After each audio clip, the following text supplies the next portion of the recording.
Hello guys, সকাল সকাল ঘুম থেকে উঠে ইচ্ছা হলো বাড়ি যাওয়ার।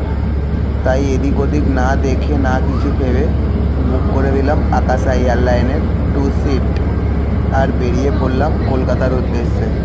তড়িঘড়ি করে বেরিয়ে চলে এলাম এয়ারপোর্টে এসে আমাদের বোর্ডিং নেওয়া ছিল না, তাই 10 মিনিট বাকি ছিল বোর্ডিংয়ের। কোনো মতে বোর্ডিংটা নিয়ে বেরিয়ে চলে এলাম সিধে গেটে, যেখানে আমাদের জন্য বাস অপেক্ষা করছিল। ফটাফট উঠে পড়লাম সেই বাসে। বাস ছেড়ে দিয়ে এয়ারপোর্টের মধ্যে দিয়ে যাচ্ছি, তখন সামনে একটা বড় ইন্ডিগোর প্লেন দাঁড়িয়ে আছে। দেখতে পাচ্ছ ভিউটা, একটা না সরি দুটো। তারপরে দূরে একটা দাঁড়িয়ে আছে স্পাইস জেট। চললাম আমাদের প্লেনের কাছে, আকাশা এয়ারলাইন 1140।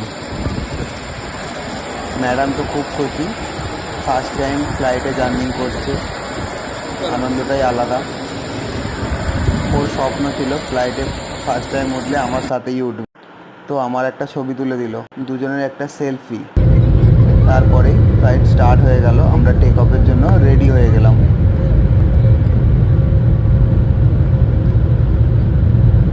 তো এখন আমরা টেক অফের জন্য রেডি। ফ্লাইট চলছে,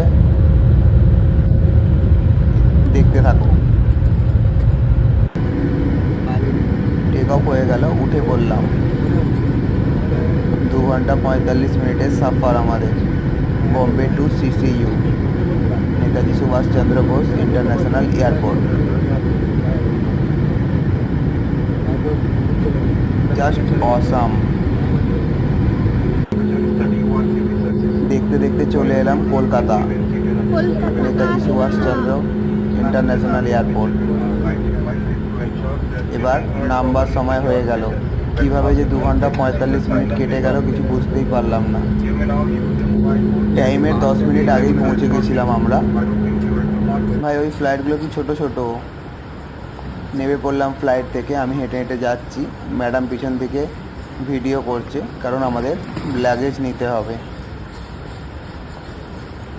কলকাতা এয়ারপোর্ট।